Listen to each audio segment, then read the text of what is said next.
Portanto, se nós queremos viver vida piedosa em Jesus Cristo, obrigatoriamente nós vamos passar por perseguições. Obrigatoriamente nós teremos que sofrer por amor ao Senhor. Esse evangelho não é o evangelho dos nossos dias. Esse evangelho não é o evangelho da prosperidade, da confissão positiva, onde você reivindica, determina e as coisas têm que acontecer de forma favorável. Não. É o evangelho da cruz. É o verdadeiro evangelho. É o verdadeiro evangelho que nos mostra que vale a pena sofrer por Jesus, se necessário for, para que ele seja exaltado, conhecido, crido por outras pessoas.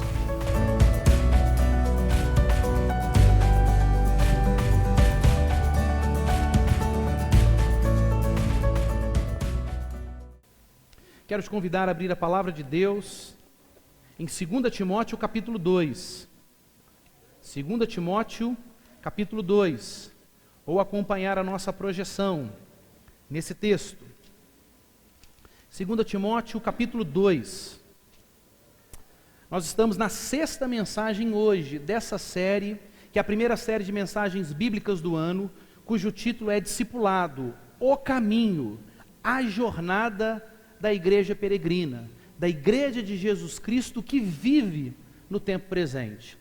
E hoje nós vamos falar sobre algo que muitas vezes passa despercebido, mas que é uma realidade que está pressuposta na vida de discipulado, que é justamente a ideia de um processo espiritual de gerarmos seguidores e seguidoras de Jesus Cristo ao longo de gerações. Isso vai estar claro para nós no texto, mas já chama a sua atenção para que possamos pensar justamente nisso. Discipulado, o processo espiritual de influenciar gerações. Acompanhe, por favor, o que o texto nos diz. 2 Timóteo, capítulo 2, a partir do verso 1. Tu, pois, filho meu, fortifica-te na graça que está em Cristo Jesus. E o que de minha parte ouviste através de muitas testemunhas, isso mesmo transmite a homens fiéis e também idôneos para instruir a outros. Participa dos meus sofrimentos como bom soldado de Cristo Jesus. Nenhum soldado em serviço se envolve em negócios desta vida, porque o seu objetivo é satisfazer àquele que o arregimentou. Igualmente, o atleta não é coroado se não lutar segundo as normas. O lavrador que trabalha deve ser o primeiro a participar dos frutos. Pondera o que acabo de dizer, porque o Senhor te dará compreensão em todas as coisas. Lembra-te de Jesus Cristo, ressuscitado de entre os mortos, descendente de Davi, segundo o meu evangelho, pelo qual estou sofrendo até algemas, como malfeitor. Contudo, a palavra de Deus não está algemada. Por esta razão, tudo suporto por causa dos eleitos, para que também eles obtenham a salvação que está em Cristo Jesus, com eterna glória. Fiel é esta palavra. Se já morremos com Ele, também viveremos com Ele. Se perseveramos, também com Ele reinaremos. Se o negamos, Ele, por sua vez, nos negará. Se somos infiéis, Ele permanece fiel, pois de maneira nenhuma pode negar-se a si mesmo. Amém. Bom, eu não sei se você percebeu, mas ao longo dessa série, quando nós falamos de discipulado, existem muitas ideias bíblicas importantíssimas que estão relacionadas a essa estrutura que é o caminho, que é a jornada da igreja de Cristo no tempo presente. E uma das realidades que estão associadas de uma maneira muito forte ao discipulado é a ideia de legado. Muitas vezes nós ouvimos essa palavra legado e nós até a utilizamos talvez um pouco aquém do seu real sentido, da sua força de atuação. Quando nós pensamos em legado, regra geral, nós pensamos numa pessoa que vai transmitir para uma geração ou para mais gerações um determinado bem, um determinado valor. Portanto, vai transmitir algo de valor material, físico, temporal ou não, algo imaterial, algo que não se pode mensurar, mas algo que vai trazer profunda influência sobre a vida das pessoas. Quer queiramos ou não, de certa forma, todas as pessoas deixam algum legado, deixam algum tipo de influência. Essa influência pode ser muito restrita, pode ser de valores extremamente negativos, perniciosos, ou pode ser uma influência tremendamente positiva, um valor extremamente importante que é passado para uma ou para mais gerações. Normalmente nós pensamos em legado como, por exemplo, a herança que possivelmente pais ou outras pessoas podem deixar para seus filhos ou para seus possíveis sucessores, beneficiários.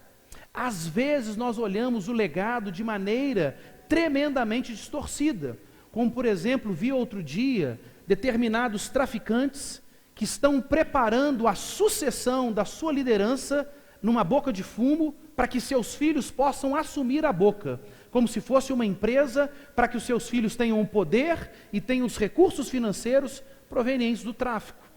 Percebam, seja de modo positivo, de modo mais claro, ou de modo negativo, de certa forma todo mundo deixa algum tipo de legado, deixa algum tipo de influência.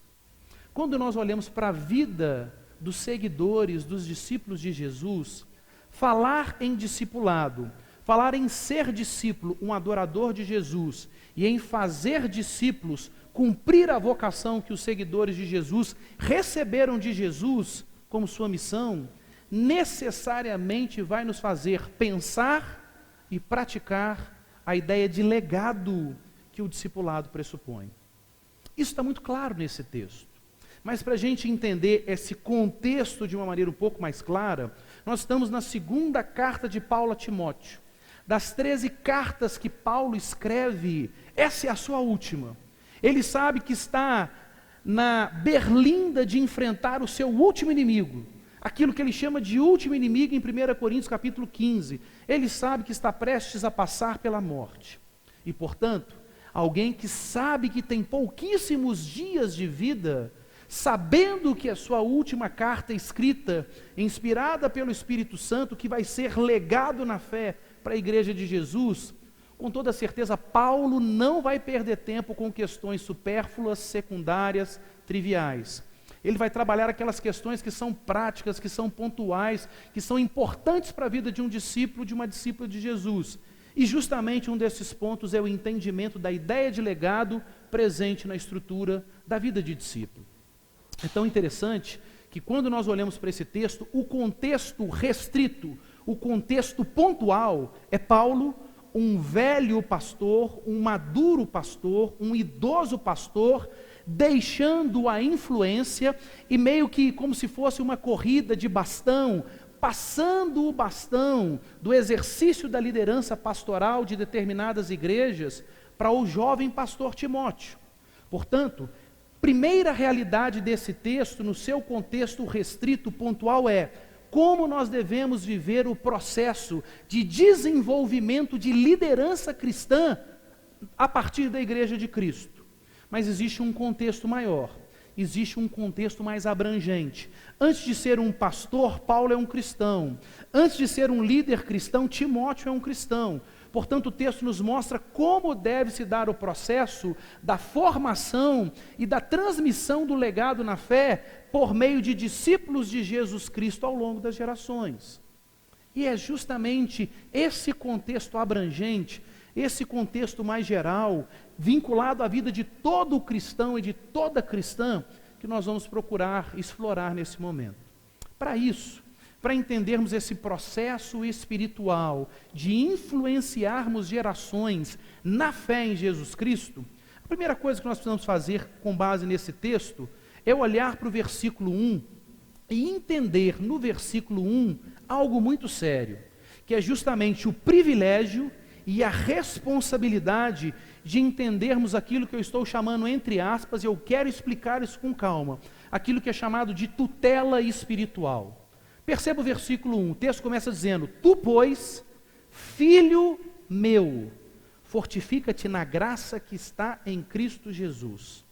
Tutela é justamente um dever, uma obrigação que recai sobre alguém, de cuidar, de conservar, de direcionar determinada coisa ou determinada pessoa. Por exemplo, de acordo com o Estado, os pais têm a tutela sobre a vida dos filhos. Eles são os responsáveis legais no cuidado dos seus filhos, enquanto os seus filhos não têm condições de arcarem com essa responsabilidade diante da esfera do Estado. Portanto, os pais têm a tutela, têm o dever e o privilégio de cuidar. Quando Paulo chama Timóteo de filho meu, não é um filho biológico, nem um filho adotivo. Não é uma relação de filiação do ponto de vista parental, mas é uma filiação numa perspectiva espiritual. Em que sentido? Não no sentido de arbítrio, não no sentido clerical, não no sentido como nós observamos hoje, um autoritarismo de pessoas mais experientes na fé, num processo de discipulado com aqueles que estão começando a caminhada em Jesus. A gente não está falando dessas distorções, não. Mas nós estamos falando no sentido do entendimento de que um cristão, uma cristã que são maduros, eles entendem que aquelas pessoas que eles acompanham na fé, que eles evangelizam, que eles oram pelas pessoas, que eles dão suporte, é como se fossem filhos de uma perspectiva espiritual. Eles têm um dever de cuidado, eles têm um dever de proteção, eles têm um dever de encaminhamento. Quando esses que foram cuidados pelos mais maduros na fé sofrem, eles, os mais maduros na fé, sofrem como se fosse a dor de um pai, de uma mãe, por um filho que sofre.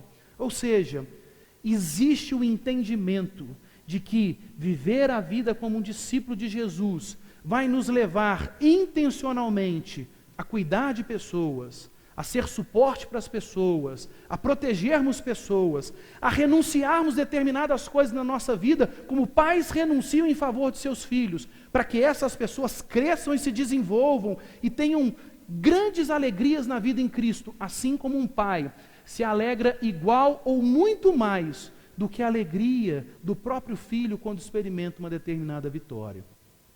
Esse é o processo de gerar filhos e filhas na fé. E quando eu falo de gerar, é debaixo da soberania de Deus, é entendendo qual é o nosso papel como responsabilidade dada pelo Senhor, mas entendendo em última instância que quem alcança o coração, quem converte, quem salva, quem transforma, é a obra do Espírito Santo, onde nós nos colocamos apenas como instrumentos úteis nas mãos de Deus, para que esse processo aconteça. Hoje, nos nossos dias, a gente vive uma crise. Principalmente a minha geração. A minha geração talvez sofreu e vem sofrendo um grande desafio. A minha geração, ela não quer mais ter filhos, ou quer ter uma redução no número de filhos. Não por qualquer valor, às vezes mais sério, e essas questões são muito complexas. Mas, regra geral, não querem ter filhos, porque ter filho dá muito trabalho, exige muita renúncia na sua vida, traz grande dispêndio financeiro, etc, etc. Muitas vezes na caminhada da fé, muitos cristãos têm tido esse mesmo comportamento. Eu não quero evangelizar pessoas, eu não quero orar por pessoas, eu não quero me relacionar intencionalmente com pessoas, eu não quero gastar tempo em oração com pessoas, eu não quero ter privação de determinados momentos prazerosos na minha vida. Por quê?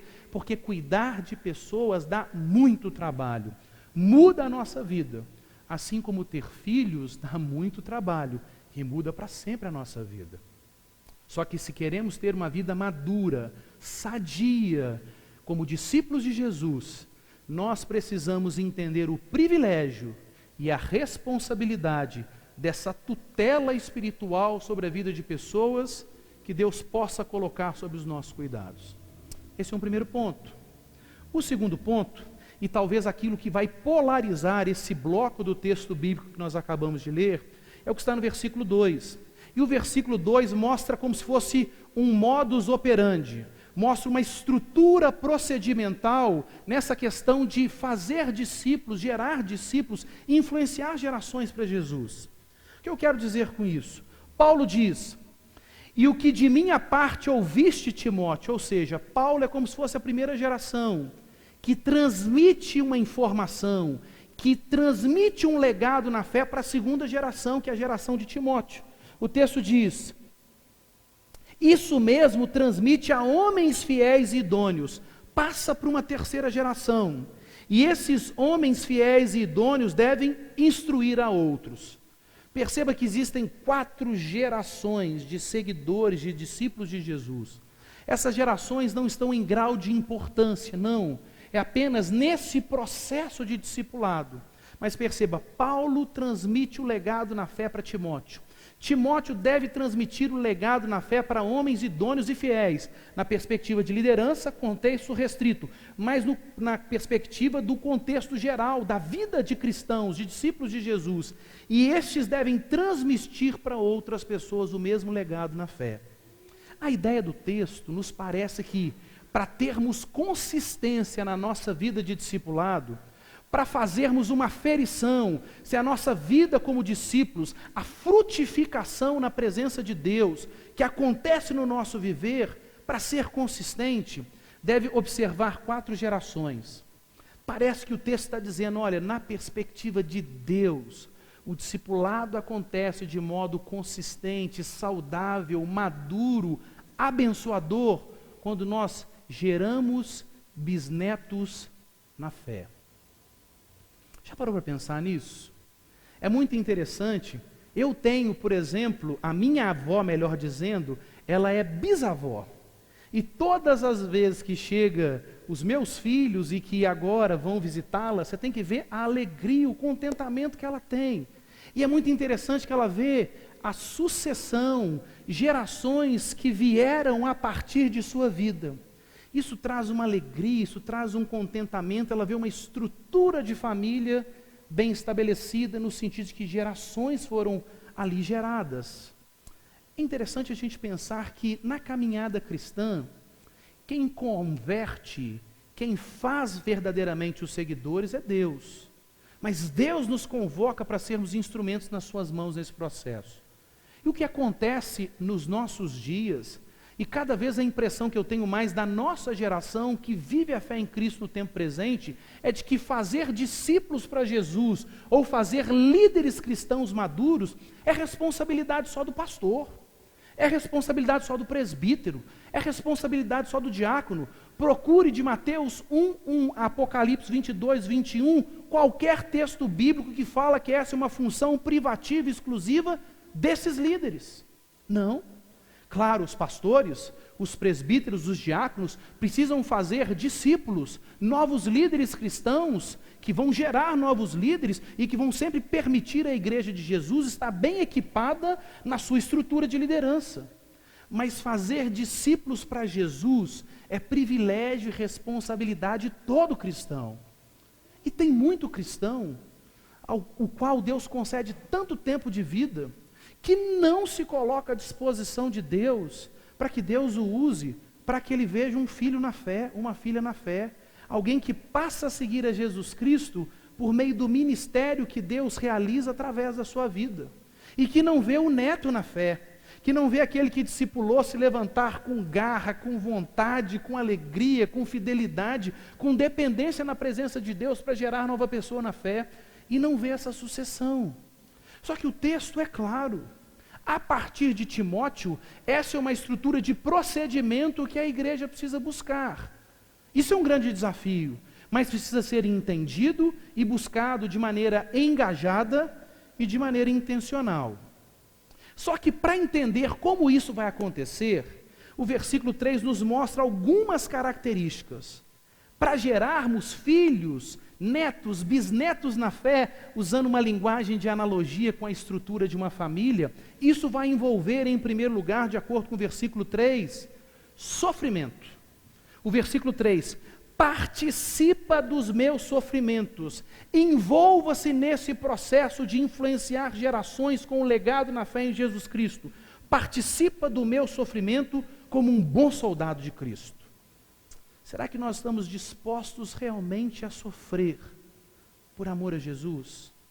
Para fazer aquilo que traz alegria ao coração do Senhor Jesus? Será que nós estamos como os discípulos, como os apóstolos, em Atos capítulo 5, dos versos 40 a 42, que depois de serem presos e de serem maltratados, de sofrerem por causa de perseguição religiosa, eles saem dizendo, olha, e os apóstolos e os discípulos saíram com grande alegria, porque eles foram considerados dignos de sofrerem por amor a Jesus. Ninguém está falando de masoquismo gospel, ok? Ninguém está falando de você procurar perseguição, procurar sofrimento, procurar dor, procurar sangue. Não. Mas se necessário for, precisamos estar dispostos a sofrer para que discípulos sejam gerados na fé em Cristo Jesus. Um pai não sofre ao longo de sua vida. Uma mãe não sofre ao longo de sua vida para ver um filho, para ver uma filha crescer, se tornar um homem, uma mulher de caráter, um bom cidadão, uma boa cidadã e principalmente um homem e uma mulher de valor aos olhos de Deus. Isso não envolve lágrimas dos pais, não envolve dedicação dos pais. Por que não envolveria para esse processo de gerar filhos e uma descendência na fé por amor a Jesus? Além do sofrimento, Paulo mostra que o processo de gerar filhos, discípulos para Jesus, é uma caminhada que precisa levar em consideração 3 analogias, 3 funções muito conhecidas da época. A primeira está presente no versículo 3 e no versículo 4. É entender que o discipulado e o seu correspondente legado na fé em Jesus Cristo é uma batalha, das mais árduas, das mais difíceis.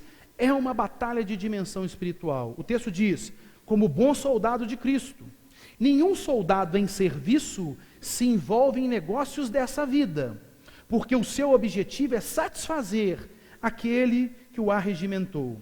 Graças a Deus, nós não vivenciamos situações de guerra, onde homens, normalmente, e de uns tempos para cá também mulheres, precisam abandonar sua família, abandonar os seus estudos, abandonar o seu trabalho, abandonar tudo para se dedicar exclusivamente à guerra, para ir para o fronte e concentrar toda a sua saúde, todo o seu tempo, todas as suas energias para se envolver numa batalha. Um soldado está focado para que a guerra seja vencida e para que o seu propósito enquanto soldado seja realizado. Os discípulos de Jesus, eles não estão, regra geral, completamente concentrados, focados em entender, eu sou um homem de Deus, chamado por Jesus, participando de uma batalha que é a maior de todas as batalhas, que tem dimensão espiritual, que tem implicação para a eternidade, e eu preciso entender que o meu foco deve estar voltado para cumprir o meu papel enquanto soldado. Será que eu vou ser um bom soldado ou um mau soldado? Será que eu serei alguém que vai cumprir a missão dada pelo seu Senhor, ou vou ser um desertor? Nós precisamos entender. Olha as linguagens fortes que o texto usa para mostrar o que é a vida de discipulado e o legado para que seja produzido, o que ele exige de nós. Versículo 5. O discipulado, além de ser uma batalha de dimensão espiritual, ele é também, e o seu correspondente legado, uma importante e uma árdua competição. Olha o que o versículo 5 nos diz, igualmente, o atleta não é coroado se ele não lutar, se ele não competir segundo as normas. E muitas vezes, talvez até nós, em razão da influência cultural que temos, o famoso jeitinho brasileiro, a gente quer fazer discípulos de Jesus, mas dando um jeitinho na norma. A norma perfeita, a norma temporal, a norma que suplanta e que subordina todas as outras presentes no mundo, a palavra de Deus. E aí a gente quer gerar discípulo para Jesus, sem confrontá-lo em amor, no aspecto do pecado. A gente quer gerar discípulos para Jesus, sem evidenciar que o processo de santificação é uma realidade inegociável. A gente quer desfrutar das bênçãos de Deus, mas continuar com os pés no mundo, sendo de uma maneira dúbia, numa dualidade, adorando a Deus, mas também experimentando os prazeres desse mundo. Não. Eu me recordo que, há muitos anos atrás, quando eu acompanhava a Fórmula 1, algumas coisas me intrigavam. Às vezes, um determinado piloto parava no pit stop, E às vezes por causa de milésimo de segundo que ele saiu antes ou depois de um tempo determinado pela regra, ele chegava no final, ele vencia a corrida, quando ele ia para o pódio ele não podia subir. Por quê? Porque ele foi desclassificado, porque ele desrespeitou a norma que conduz a corrida. Tem muito discípulo de Jesus, que ao invés de na eternidade experimentar o prêmio, por causa de negociar as normas estabelecidas no processo de discipulado que estão na palavra, vão ficar aquém de cumprir o seu ministério, a sua missão. Portanto, percebam, é uma competição árdua. Um atleta, ele dedica a sua vida inteira, tem regramento com alimentação, hora de dormir, hora de acordar, exercícios intensos, às vezes para disputar uma prova na vida inteira. E dessa forma, segundo as regras, o atleta não pode se privilegiar, por exemplo, de substâncias químicas determinadas, porque senão ele é desclassificado. Será que como igreja a gente entende, a gente conhece profundamente a regra do jogo, a gente conhece profundamente a palavra, e a gente obedece, se subordina completamente, sem tentar dar jeitinho, a regra do jogo, que é a palavra de Deus? Terceira ilustração para mostrar a exigência, a seriedade para a transmissão de um legado, para gerar e influenciar gerações de discípulos de Jesus. Está no versículo 6, que é entendermos que o discipulado e o seu correspondente legado é como uma semeadura. O texto diz, o lavrador que trabalha deve ser o primeiro a participar dos frutos. Ou seja, discipulado e o legado que ele produz é como uma semeadura, que precisa ser muito bem conhecida e muito bem executada para que os frutos sejam produzidos. Um exemplo, eu que não tenho conhecimento nenhum de semeadura, de plantação, e um engenheiro agrônomo, por exemplo, quem tem mais condições de semear de maneira mais frutífera? Obviamente é um engenheiro agrônomo, ele tem um conhecimento técnico aprofundado acerca disso, mas de nada adianta conhecer, se ele não botar a mão na massa e entender que arar a terra dá trabalho, demanda tempo, demanda investimento financeiro, demanda atenção, demanda suor do rosto, colher no tempo certo, com os procedimentos corretos, etc. e etc. Será que a gente entende que para gerar filhos na fé, muitas vezes a gente vai ter que entender que é uma semeadura? Eu me relaciono intencionalmente com essa pessoa, eu amo essa pessoa para evidenciar o segundo grande mandamento, eu quero amar ao meu próximo como a mim mesmo. Eu começo a me interessar pela vida dessa pessoa, eu gasto tempo em oração, orando pela pessoa, pela família, pelos problemas, pelas necessidades, e num determinado momento o Senhor dá a oportunidade de pregar o Evangelho, de falar quem é Jesus, a obra que Jesus fez na cruz, a mensagem que Jesus deixou para a humanidade.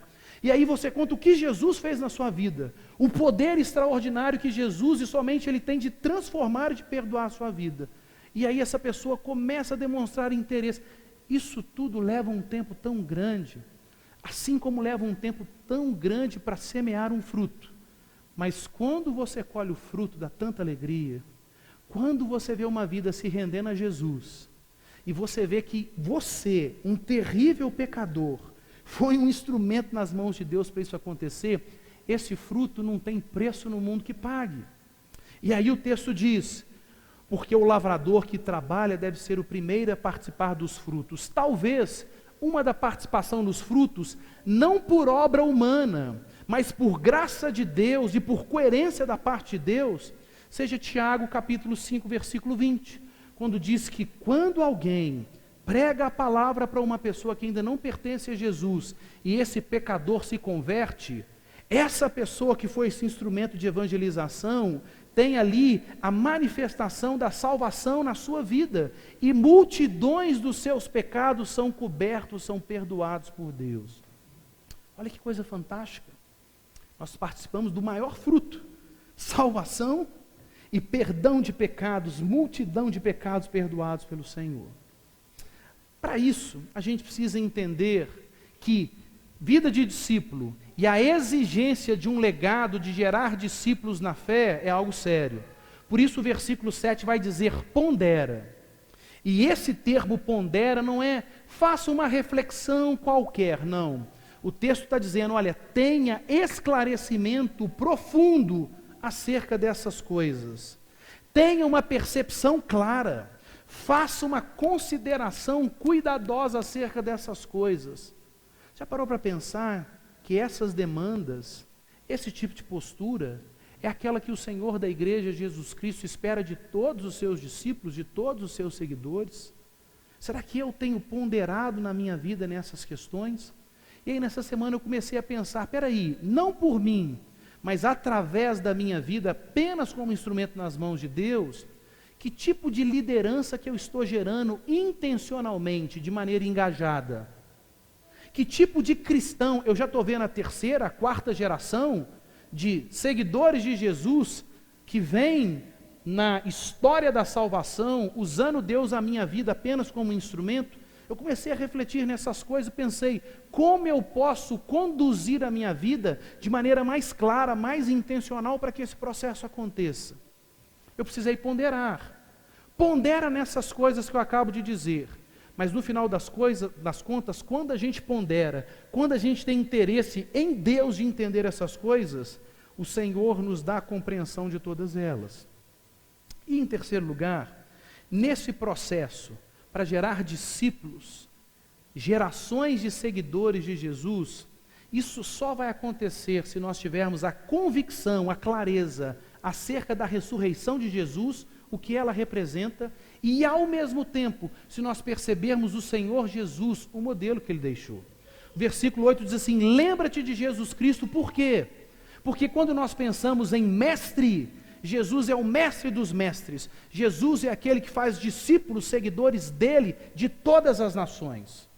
Quando nós olhamos para Jesus, Jesus é o grande atleta, a maratona que Jesus correu na encarnação, humilhação, crucificação, ressurreição, ascensão, doação do Espírito e que se aproxima do seu fim na volta gloriosa de Jesus, é a mais importante da terra e das regiões celestiais. Quando nós olhamos para Jesus, Jesus é o grande soldado que se entrega no fronte para conquistar a vitória para o seu povo. Quando nós olhamos para Jesus, Ele está semeando, desde a sua promessa em Gênesis 3,15, toda a estrutura que governa a história do mundo. Portanto, em Jesus nós temos o perfeito lavrador, o perfeito atleta, o perfeito soldado, o perfeito mestre, para sermos instrumentos nas mãos dele, para influenciarmos gerações. Nós precisamos apenas, que tão somente, conhecer e observar o seu modelo. E nós precisamos olhar para a ressurreição, porque quando nós olhamos para a ressurreição, nós vamos entender, gerar discípulos na fé é coisa séria. De acordo com Hebreus capítulo 9, versículo 27, ao homem está destinado a morrer uma única vez, e vindo depois dessa morte o juízo, que nós vamos ver daqui a pouquinho nos versos 11 ao verso 13, que juízo é esse? Portanto, se a pessoa tem apenas essa vida, para ouvir a mensagem de Jesus, para ouvir sobre o amor de Jesus, e para ter a oportunidade de se render a Jesus, eu não posso perder tempo. E eu preciso entender que por causa da ressurreição de Jesus, que de acordo com Paulo em 1 Coríntios capítulo 15, é o primogênito dentre os mortos, todos aqueles que se tornarem discípulos de Jesus vão ressuscitar naquele dia. Portanto, a obra mais importante e de reflexo mais importante sobre a vida de uma pessoa é a obra de discipulado. Porque se alguém se torna um discípulo de Jesus, ele tem garantia de ressuscitar na vinda de Jesus. E se alguém nega se tornar um seguidor, um discípulo de Jesus, ele está tomando para si a definição acerca da sua eternidade, que o texto vai nos mostrar daqui a pouco. Para mostrar a coerência disso, o texto vai nos evidenciar que Paulo não fala da boca para fora. Paulo não fala só o que é certo. Para gerar discípulos na fé, nós precisaremos sofrer. Mas Paulo evidencia isso, ele mostra a coerência do seu ministério. Olha o versículo 9, pelo qual estou sofrendo até algemas, como se eu fosse um malfeitor. Contudo, a palavra de Deus não está algemada. É por essa razão que eu suporto tudo por causa dos eleitos, das futuras gerações de discípulos e discípulas de Jesus, para que eles obtenham a salvação que está em Cristo Jesus, com eterna glória, com eterna vitória. Paulo está sofrendo. Isso está em conformidade com o seu ministério. quando Paulo vai ser visitado por Ananias, em Atos no capítulo 9, versículo 16, o Senhor Deus diz para Ananias: porque eu vou mostrar para esse homem, para Paulo, naquela época Saulo de Tarso, o quanto importa que ele sofra por amor ao meu nome. Mas não é só apenas Paulo. Quando você observa 2 aos Coríntios, capítulo 4, do verso 7 ao verso 16, o texto vai nos mostrar que o sofrimento de todo cristão e cristã é temporário, e não se compara em nada ao peso eterno de glória que virá na volta gloriosa de Jesus. Portanto, se nós queremos viver vida piedosa em Jesus Cristo, obrigatoriamente nós vamos passar por perseguições, obrigatoriamente nós teremos que sofrer por amor ao Senhor. Esse evangelho não é o evangelho dos nossos dias. Esse evangelho não é o evangelho da prosperidade, da confissão positiva, onde você reivindica, determina, e as coisas têm que acontecer de forma favorável. Não. É o evangelho da cruz. É o verdadeiro evangelho. É o verdadeiro evangelho que nos mostra que vale a pena sofrer por Jesus, se necessário for, para que ele seja exaltado, conhecido, crido por outras pessoas.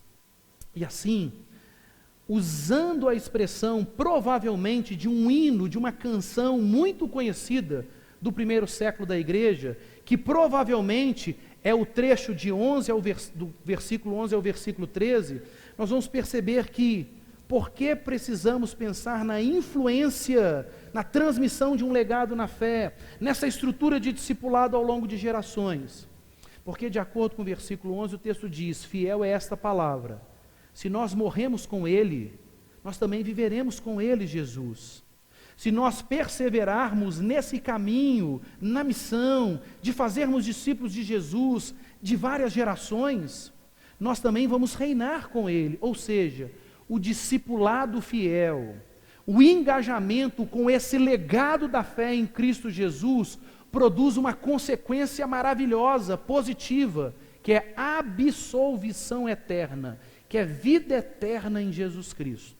Mas o discipulado infiel, não se envolvendo na missão, não tendo a preocupação de gerar discípulos para Jesus, uma vida cristã que só pensa em si mesmo, de consumir bênçãos e de ter Deus ao seu dispor para fazer as suas necessidades carnais, mostra que o discipulado infiel traz uma consequência seríssima: condenação eterna, ou seja, morte eterna. É o que o texto diz.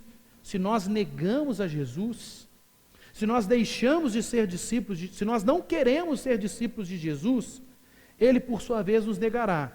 E se somos infiéis, infiel aqui no texto não é uma infidelidade momentânea, mas é uma vida de infidelidade, alguém que andou com Jesus e que apostata da fé, alguém que andou em fidelidade e se torna infiel. Se somos infiéis, Ele permanece fiel. Fiel a quê? Aqueles que se rendem e se tornam discípulos, que não se envergonham de mim diante dos homens, naquele grande dia eu não vou me envergonhar deles diante do meu Pai. Mas aqueles que se envergonham de mim diante dos homens, naquele dia eu vou me envergonhar deles diante do Pai. O texto diz: se somos infiéis, Ele permanece fiel, pois de maneira nenhuma pode negar a si mesmo.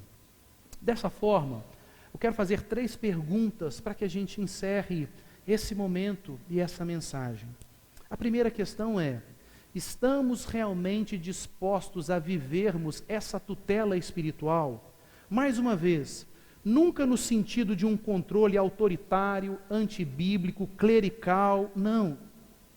Mas nós estamos dispostos a viver a tutela espiritual no sentido de honrarmos as pessoas que nos discipularam e, ao mesmo tempo, de cuidarmos de pessoas que Deus quer colocar sob os nossos cuidados? Será que realmente nós estamos envolvidos, compromissados, a gente tem interesse nisso? Segundo, apesar de nós, em razão do agir de Deus em nós e através de nós, nós estamos vivendo, a organização da nossa vida é para gerarmos bisnetos na fé? Você quer deixar um legado, um impacto, uma influência tão forte a partir da sua vida, que você vai ver filhos na fé, netos na fé, bisnetos na fé, gerações que vão ouvir o Evangelho de Jesus através da influência direta ou indireta da sua vida. Hoje de manhã, falando sobre isso, terminando a mensagem, 2 irmãos me procuraram, uma irmã dizendo, olha, a minha matriarca, a matriarca da família foi uma grande mulher de Deus, e como ela influenciou a vida dos meus pais, influenciou a minha vida, e eu espero que ela ainda tenha tempo de vida para ver a influência dela, o legado na fé para outras gerações. Uma senhora simples, semi-alfabetizada, que sabe ler a Bíblia e poucas outras coisas, mas que tem uma fé tão consistente, que entendeu a vida de discipulado e o legado que deve ser deixado. Eu não sei você, provavelmente, em razão da vida que escolhi, eu não vou deixar um legado de muitos bens para os meus filhos. Talvez eu não vou deixar um legado de questões intelectuais tão sofisticadas, tão bem articuladas. Eu talvez não vou deixar um legado de um nome famoso, nobre, um sobrenome. Mas confesso para você, a única coisa que eu tenho interesse de legar para os meus filhos, para os meus netos, para os meus bisnetos, se o Senhor Jesus não voltar antes, é uma fé fiel, uma fé real, uma fé consistente, uma fé profunda em Jesus Cristo. Essa é a maior herança. Se eu pudesse escolher deixar um caminhão de dinheiro para eles, ou a fé, está sendo escolhido agora, onde que eu assino? Eu quero deixar uma fé verdadeira em Jesus Cristo. Será que a nossa vida tem essa preocupação? Será que no dia da nossa morte, as pessoas que vão estar lá no nosso velório, como é que elas vão lembrar da gente? Já parou para pensar? Porque são essas coisas que ficam na vida. E a vida passa assim, pessoal. A vida é tão rápida. Qual é o legado que você vai deixar?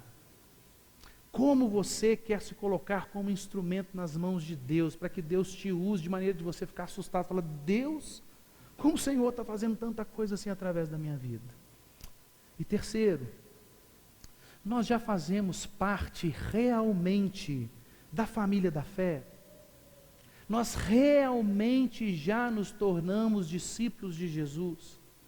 Jesus de verdade é a razão do nosso viver, é o nosso dono, é o nosso Senhor, é o nosso Salvador. Que Deus nos abençoe e que nós vivamos essa realidade, por graça e por misericórdia, de sermos apenas instrumentos, vasos de barro na mão do Senhor, para que muitas gerações conheçam, amam, creiam e se envolvam na missão de Jesus, usando o Senhor as nossas vidas para isso. Que o Senhor nos abençoe. Amém.